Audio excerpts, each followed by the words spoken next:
Okay, tonight I've got, it might start out kind of surprising. I'm going to put a title on it that would be like, Eating is Better Than Owning. I'll say that again because that sounds kind of odd. Eating is better than owning. In other words, it's better to eat than to own. So that's kind of contradictory to the American dream, because the American dream is like home ownership. Own this and own that and have money in the bank and, all this stuff. And everybody's kind of geared that way, at least in this country. We've got it pretty good. And so it tends to give us the idea that now success means getting more than the other guy, getting stuff that I can have my name on. I own it. And trouble is, a lot of people go into debt, which means they really don't own it. So they're going into debt in order to look like they own something. But God's got a whole different idea about this. Here's where this idea comes from. Ecclesiastes 5, verse 11. That's where I'm starting. Ecclesiastes. A lot of hidden secrets in there that can really help us out. Ecclesiastes 5, verse 11, it says, When goods increase, they are increased that eat them. And what good is there to the owners thereof, saving the beholding of them with their eyes? So it's saying, if goods increase, what goods it do the owners unless they can eat from them? So if they can't eat from their goods, all they can do is look at them, behold them with their eyes, and what good is that? So here's the principle. It's better, no matter how little or much you have, to be able to eat than to be able to say that you own something. Let's skip to another verse in Ecclesiastes. Chapter 6, I'm going to read verses 1 and 2. Okay, it says, There is an evil which I have seen under the sun, and it is common among men. A man to whom God hath given riches and wealth and honor, so that he wanteth nothing. In other words, he doesn't lack a thing for his soul of all that he desires, yet God giveth him not power to eat thereof, but a stranger eateth it. This is vanity, and it is an evil disease. I'm going to actually read that in another translation, another version. I'm going to read it in New King James, which it isn't that much different, but there's still some little nuances here. Again, Ecclesiastes 6, verses 1 and 2. There is an evil which I have seen under the sun, and it is common among men.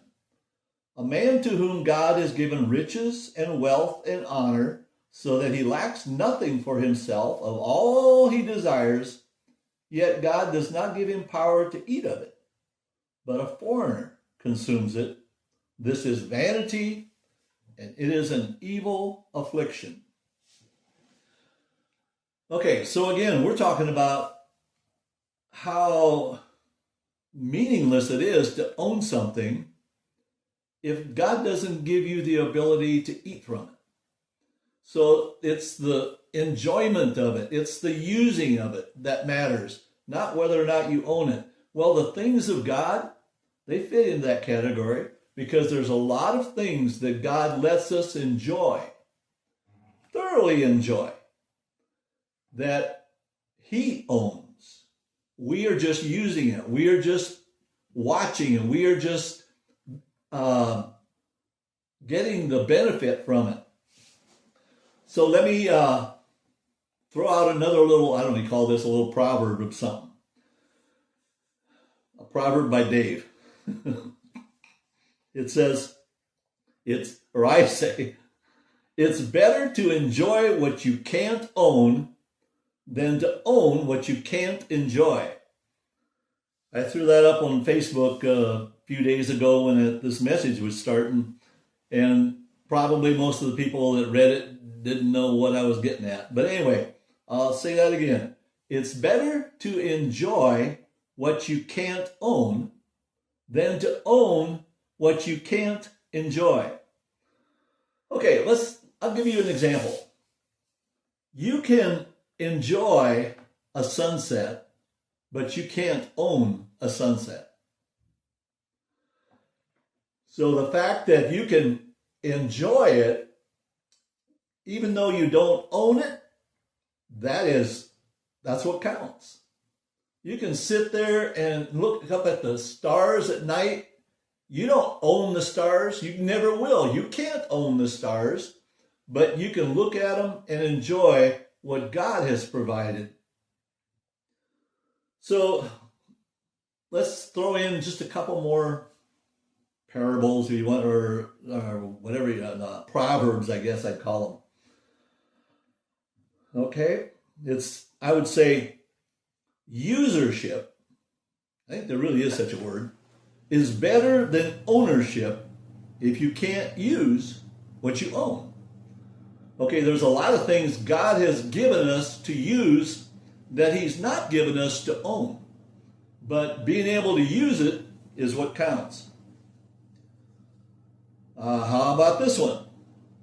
It's better to have 20/100 vision in the daylight than to have a perfect 20/20 vision in the darkness. You can use the dimness of your eyes when you're in the light. Even if you don't see perfectly, you can see things. But if it's perfectly dark, there's no light, it doesn't matter how good your eyes are, you can't see a thing. So we're starting to appreciate little things. I guess that's kind of the logic of this.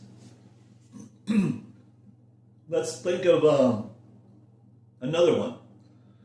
I would rather have a small garden in my backyard that I could eat from than to have thousands of acres out in the wilderness somewhere that I can't even get access to. Okay? Getting the idea? The little that you can enjoy is better than owning a lot. Now we'll start applying these things to scriptures and to our Christian life, because overall, in all the things that God has given us, He's not given us for our ownership. We're stewards. We're managers. He's given us things to enjoy, but we have to give an account for what we do with the things that He's given us to enjoy. So when it says He's given it to us, that means He's put it in our care. It's not like I own anything. He actually owns me. So even if I did own something, He owns me, so everything I have, He owns. I'm using it. It's a good way to stay humble and keep the right focus and the right perspective on things. If you remember, we are stewards. We're here as managers of what He's given us, and we're going to have to give an account. Okay, owners don't have to give an account. Like, if a bank loans you money for a house, they might have all kinds of conditions of what you can do with that house, because they own it. You are paying them. They expect you to pay on time. They expect you to not raise 200 dogs in your house. They expect you not to use it for a rental unless it's spelled out in the contract, and they expect you to keep it up. They expect you to keep insurance on it. They have expectations that you need to give an account to them. They could ask, okay, show us your proof of insurance. you've got to give an account. They could say, show us the proof that you're keeping the utilities on. You might have to show them and give an account. So owners wouldn't have to do that. Once you pay the thing off, you can have insurance or you don't have to have insurance. You can use it for, well, there might be other regulations about what you can do with a house in a certain place. But ultimately, just the idea is you can do it then with whatever you want when you own it. Even with my car, the car I have, I leased it, and as long as it was under the lease, I couldn't modify it. Or I would have to give an account. But once the lease was up, I bought the car out, and now I can put other wheels on it, which I did. I can put, I can paint it different color. I can do whatever I want with it because I own it. Well, let's keep in mind, God owns us. And we are stewards of everything He's given us, and we will have to give an account.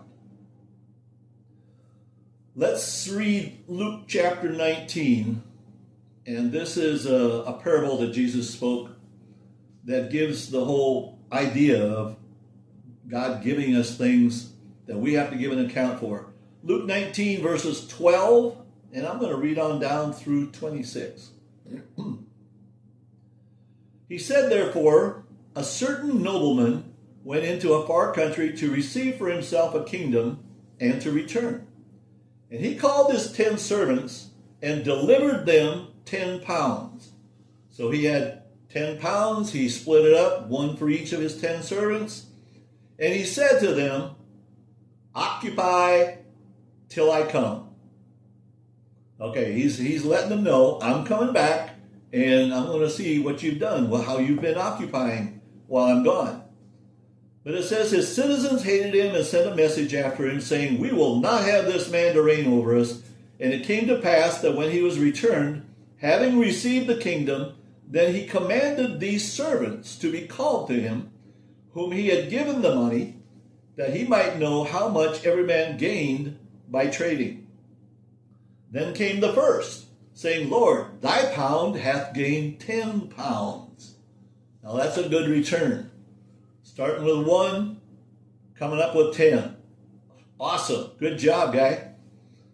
And he said unto him, Well, thou good servant, because thou hast been faithful in a very little, have thou authority over 10 cities. And the second came, saying, Lord, thy pound hath gained 5 pounds. And he said likewise to him, Be thou also over 5 cities. And another came, saying, Lord, behold, here is your pound, which I have kept, laid up in a napkin. So he was all about keeping it, as though that was all that's required. No risk, you just keep it. That's pretty simple. I don't know, he probably wasted his time, had nothing to do, just laying around, got the money buried. Well, the Lord wasn't very pleased with that. And he said, this man, For I feared thee, because thou art an austere man, thou takest up that thou layest not down, and reapest that thou didst not sow. And he said unto him, Out of thine own mouth will I judge thee, thou wicked servant. Thou knewest that I was an austere man, taking up that I laid not down, and reaping that I did not sow. Wherefore then gavest not thou my money into the bank, that at my coming I might have required mine own with usury? And he said unto them that stood by, Take from him the pound, and give it to him that has 10 pounds. And they said unto him, Lord, he hath 10 pounds. Okay, this doesn't sound like Marxism, does it? Like Marxism would say, from each according to their ability, to each according to their needs. So Marxism would have taken half or more of the guy with the 10 pounds and giving it to the lazy guy that only had one and hadn't done anything with it. Well, anyway, so I think we all know God's not a Marxist.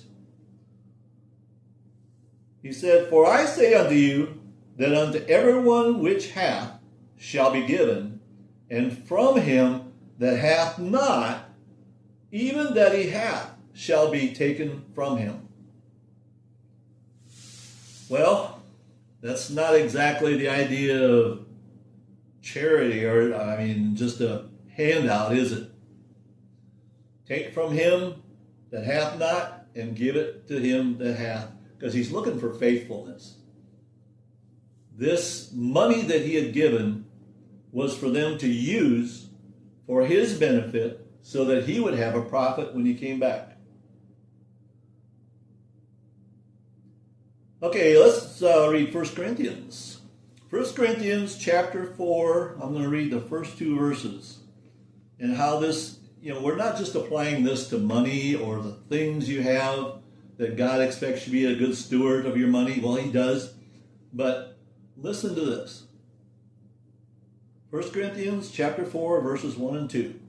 "Let a man so account of us as of the ministers of Christ and stewards of the mysteries of God. Moreover, it is required in stewards that a man be found faithful."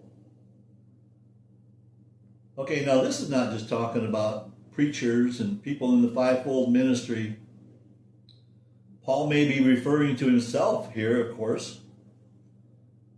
And as a minister of Christ, a minister is a supplier, a servant, a giver, one that's serving others. So you're taking the things of Christ and spreading them around. And a steward of the mysteries of God. Now, we all understand some mysteries that most of the people in this world don't know, don't have. We are called stewards of those mysteries. So we better take it seriously that God has given me revelation on mysteries. I understand mysteries. Mysteries of God's plan for man, God's salvation plan. He's given me understanding of those mysteries, and now he calls me a steward of those. In other words, I better do something with them. Not just bury them in the ground. Not just put them in my pocket. Take those mysteries, share them. Spread the good news. Okay, there's another thing God has given us that we're still required to give an account for. I mean, you could think of a lot of things God has given us. I'm just going to hit a couple here. And one of those is he's given us authority. Okay.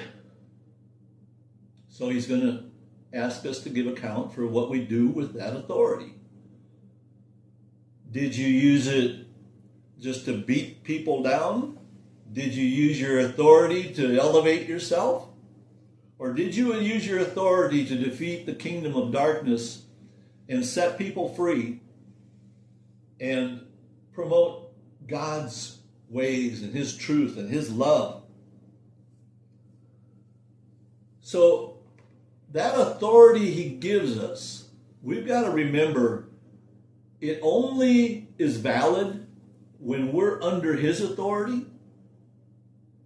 So it's not like we can just say, oh, God gave me this authority. Now it's mine. I own this little package of authority, and I can go do whatever I want with it. But as soon as you break the chain of authority, as soon as you break the flow from God and through whomever, to whomever, and we sit under his authority, and that's what keeps that authority valid in our life. If we're faithful with the authority, he'll give us more. So as soon as we think we own it, you lost it. Now, sometimes it doesn't appear that way right away. Like if I went out to a tree in my yard and I just hacked off a big branch and I looked at that branch and I carry that branch around, it's still green, the leaves are still green, everything is just like it was before I chopped it off. Except, in essence, it's already dead. It's already lost the life because it's not connected. It's not part of the tree. It's like a vine that's cut off. And it's not part of that whole vine. It's not part of the root anymore. It's as good as dead. So never, ever, ever, ever think that we own even any of the gifts that God gives us or the authority. It's not ours. We're just managing it. Let's look at the gifts, for example, here in 1 Corinthians chapter 12. 1 Corinthians chapter 12, starting at verse 4. And I'm going to highlight a few words in here that'll help kind of zero in on the important parts. It says, verse 4, now there are diversities of gifts, but the same Spirit. Now, if you just stopped right there, you'd say, well, when God gives you a gift, it's yours. You own it. Okay, well, let's look at this. Verse 5, there are differences of administrations, but the same Lord. Verse 6, and there are diversities of operations, but it is the same God which worketh all in all. Verse 7, but the manifestation of the Spirit is given to every man to profit withal, to profit others. Okay, so it's a gift, but if you just take it and separate it from God's administration or God's operation or the manifestation of the Spirit, it's no longer operable. It's a gift that really has no value. God's not going to honor that. So it's when we remember that these gifts, no matter what it is, I mean, you could go through all 9 of them and say, none of them are something we should take to ourselves and say, this is now mine. I own this gift. Because if you want to take that gift and use it, we're dealing with authority, we're dealing with power, we're dealing with even the directives of obeying God and what he wants you to use that for. Now, say you've got power, but you haven't been given authority to use it. If you use it without the authority, you're messing up big time. But what if you have the power and you have the authority, but you don't have any direction from the one that gave it to you on how you're to use it?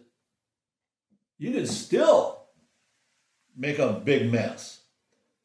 I'd say, well, okay, I got the power, I've got the equipment to be able to do this, I've got the authority to say, let's do it, but you don't know how the Lord, the Master, the King, how he wants you to use it, you can make a big mess. Okay, let's look at this authority in Matthew chapter 8, verses 5 through 13. This is about the centurion. I think this is a real common scripture. We probably know it, but I'm going to read it anyway. Matthew chapter 8, starting at verse 5. But when Jesus was entered into Capernaum, there came unto him a centurion, beseeching him, and saying, Lord, my servant lieth at home sick of the palsy, grievously tormented. And Jesus saith unto him, I will come and heal him. The centurion answered and said, Lord, I am not worthy that thou shouldest come under my roof, but speak the word only, and my servant shall be healed. For I am a man under authority, having soldiers under me. And I say to this man, go, and he goes. And to another, come, and he comes. And to my servant, do this, and he doeth it.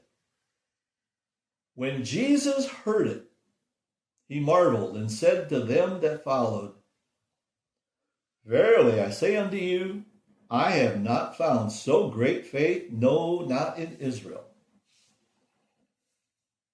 And I say unto you that many shall come from the east and west, and shall sit down with Abraham and Isaac and Jacob in the kingdom of heaven, but the children of the kingdom shall be cast out into outer darkness.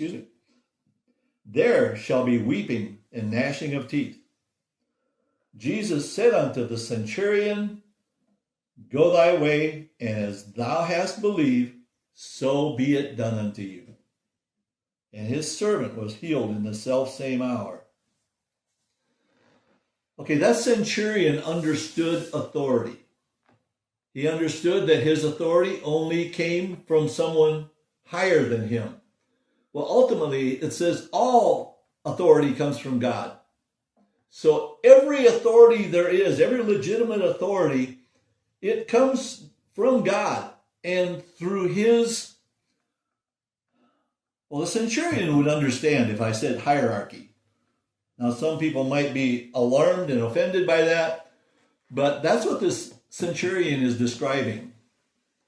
It's a hierarchy in the kingdom of God. God gives authority to another that he can trust to be like a manager, and then others under. And when everybody is in their right place, obeying their immediate authority and staying in line with the ultimate authority, sometimes you have to judge. Yeah, is this authority that claims to be using God's authority, are they legit? Does this line up with the heart of the master? Is this the grand plan, or is this guy some like Lone Ranger? So, just saying, this authority, it's not something we can take for ourselves. It's only when we submit to God's authority that we have the authority. And Satan recognizes that. When you try to use your own authority against the devil, you're going to probably be fighting a losing battle.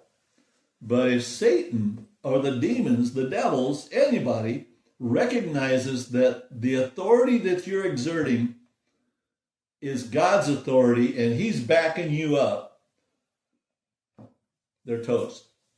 They're going to flee. God promised it. So, just keeping everything in order.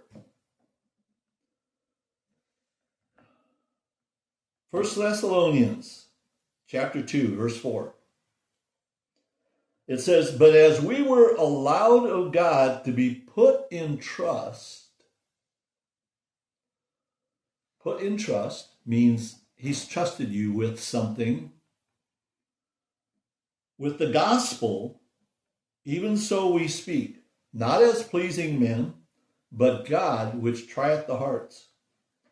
So God has allowed us to be put in trust. Now again, don't relegate this to just a fivefold ministry or somebody.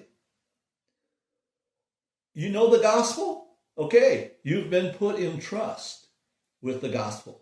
God trusts you to deal that out, to spread it around, to share it.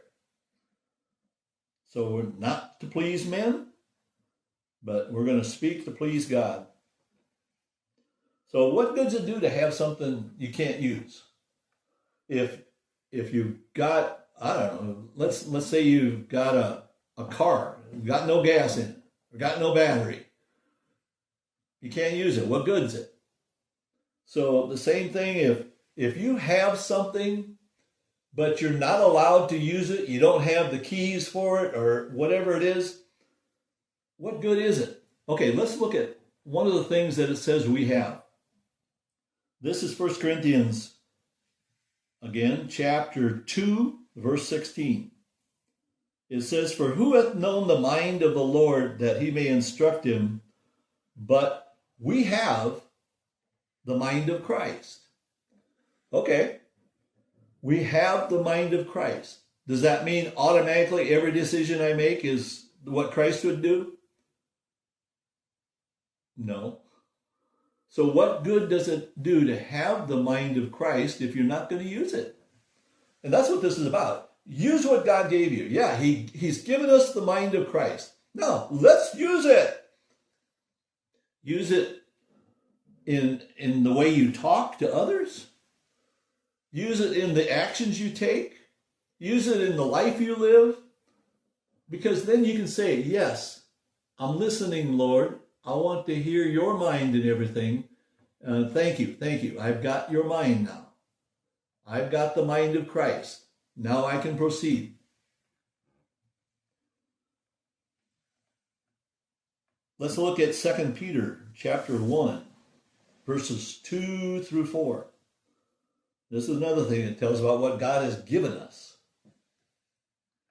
And it says, "Grace and peace be multiplied unto you through the knowledge of God and of Jesus our Lord, according as his divine power has given unto us all things that pertain unto life and godliness, through the knowledge of him that hath called us to glory and virtue, whereby are given unto us exceeding great and precious promises, that by these ye might be partakers of the divine nature, having escaped the corruption that is in the world through lust."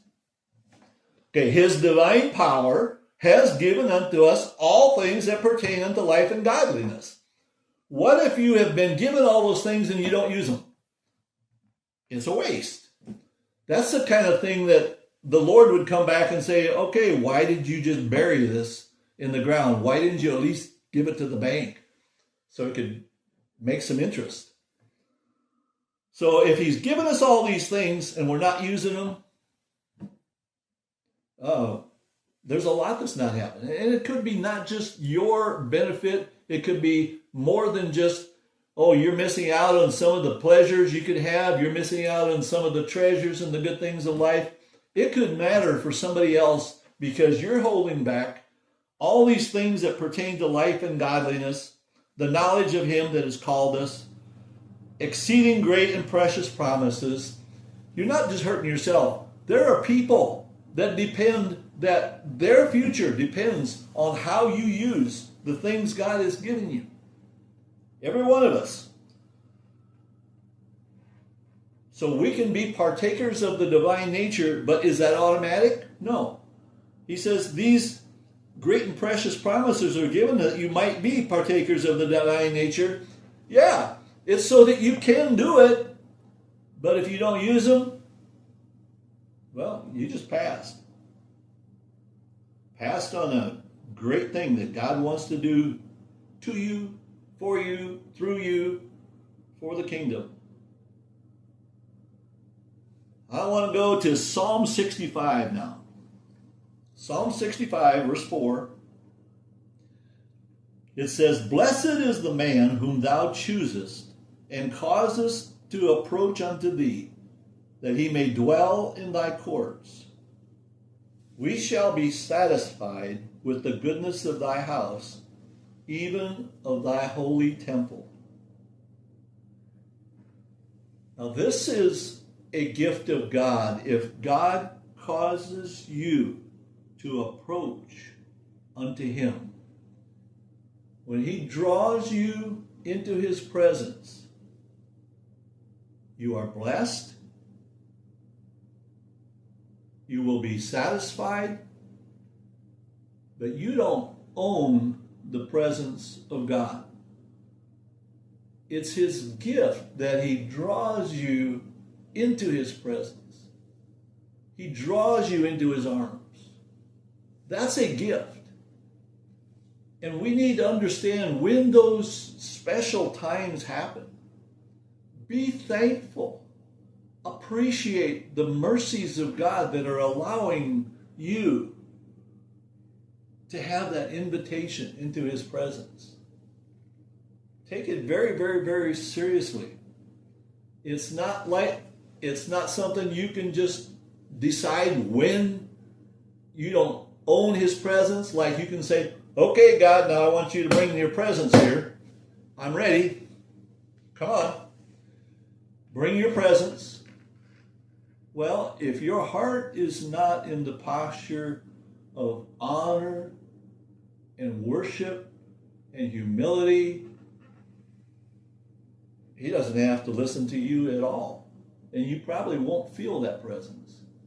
But if he sees, and his eyes are going through the whole earth, seeking someone to worship him. He's seeking worshipers. And so he sees a heart.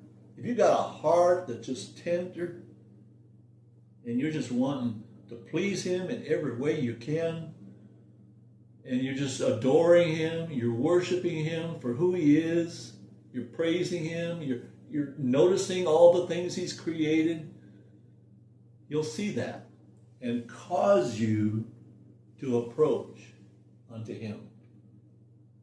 It's like back in the old days, like even with Esther, you don't just go marching into the king's presence without being invited.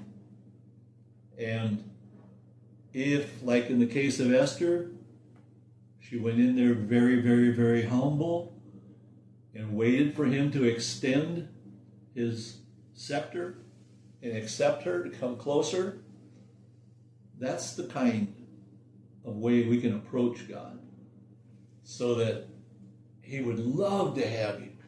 He would love to take you into his arms. It pleases him as much as it pleases us. But we don't demand it. It doesn't happen on our timetable. He's not obligated just because we say, bring your presence. You make the place for him, and he will come. I want to read an account in the Old Testament. It's actually in 2 Samuel chapter 6, and it's also again in 1 Chronicles 13, 15, and 16. And what I'm talking about is a man named Obed-Edom. Now, Obed-Edom was just a man who honored the presence of God. I guess that's the best nutshell description I can give of him. Here's a man, and I'm going to start reading here in 2 Samuel chapter 6. And David gathered together all the chosen men of Israel, 30,000. And David arose and went with all the people that were with him from Baale to Judah, to bring up from thence the ark of God, whose name is called by the name of the Lord of hosts, that dwelleth between the cherubim. And they set the ark of God upon a new cart, and brought it out of the house of Abinadab that was in Gibeah. Okay, so, excuse me. This ark had been sitting in the house of Abinadab. I actually don't know how long. I probably could have done a little research and found out. But this ark had been sitting in the house of Abinadab, and it doesn't say anything about Abinadab getting blessed.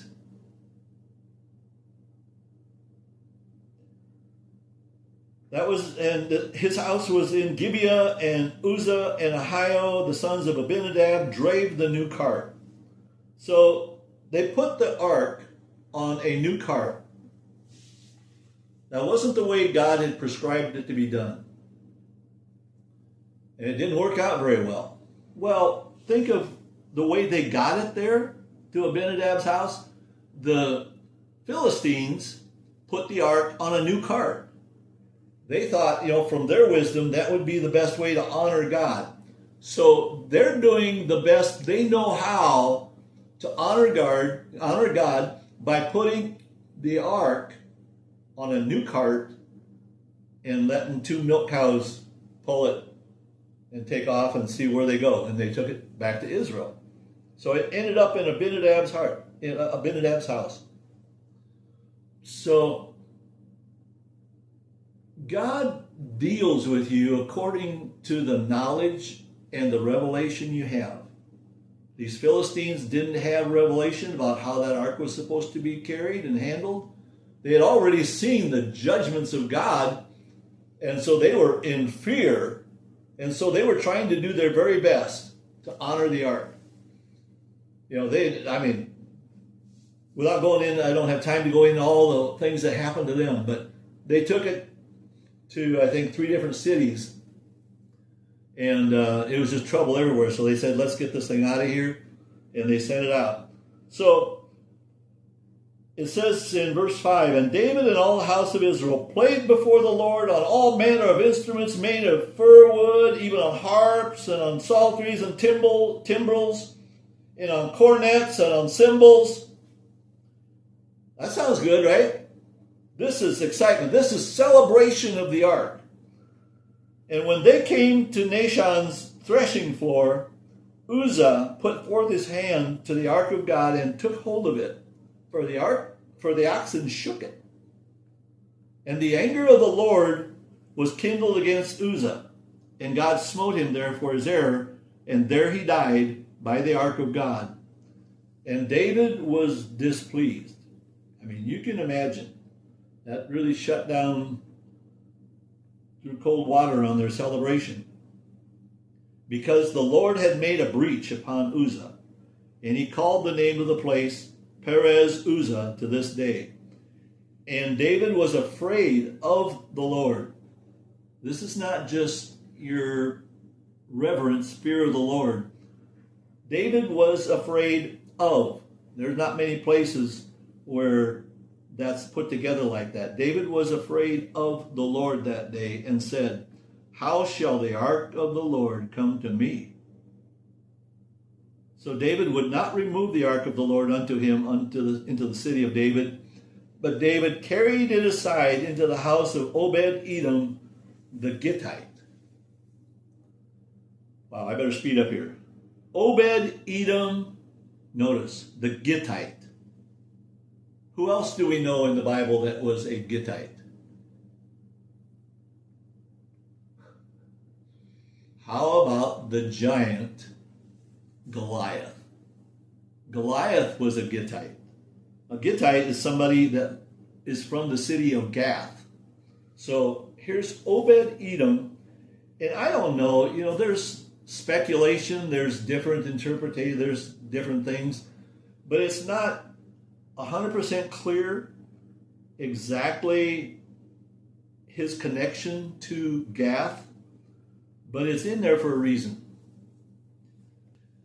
And the ark of the Lord continued in the house of Obed-Edom the Gittite 3 months, and the Lord blessed Obed-Edom and all his household. And it was told David, saying, the Lord hath blessed the house of Obed-Edom and all that pertaineth unto him, because of the ark of God.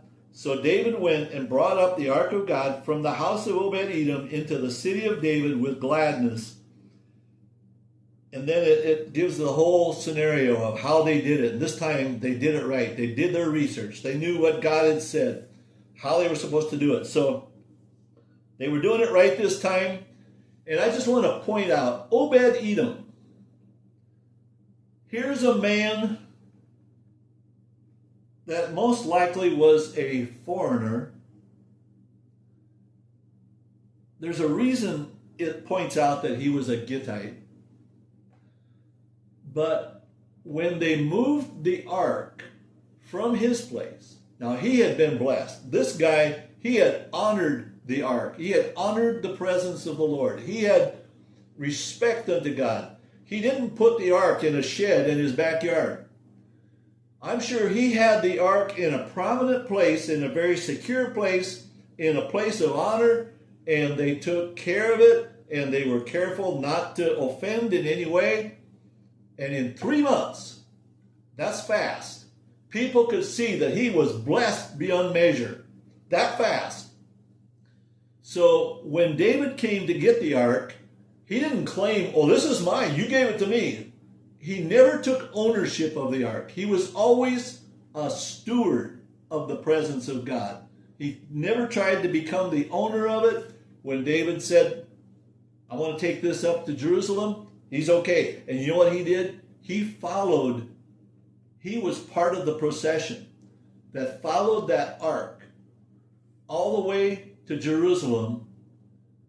And then when they got to Jerusalem and put the ark in a tent that David had prepared, Obed-Edom was given the position of a gatekeeper, a doorkeeper in that place.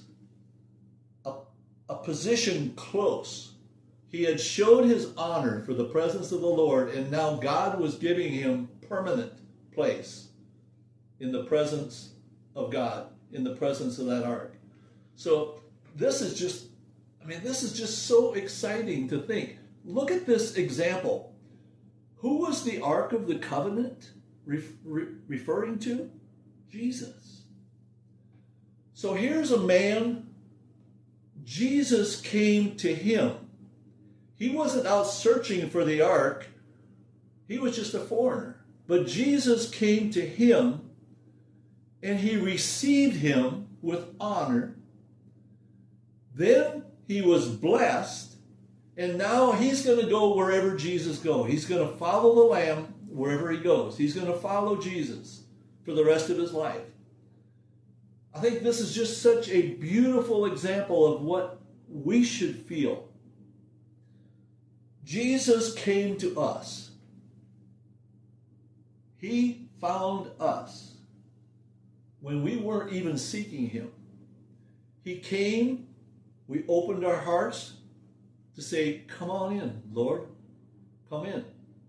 You're the master. You're the Lord. I'm going to honor you. Everything I have is going to be to honor you. And then Jesus blesses us. And then we set our minds and hearts that we are going to follow him every step of the way for the rest of our days. Glory to God. So that's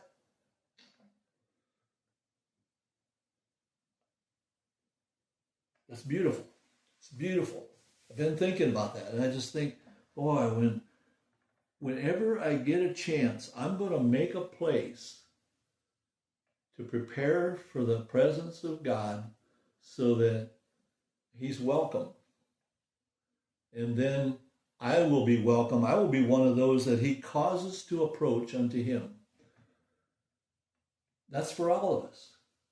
And then we can abide with him all our days, forever and ever and ever. Amen.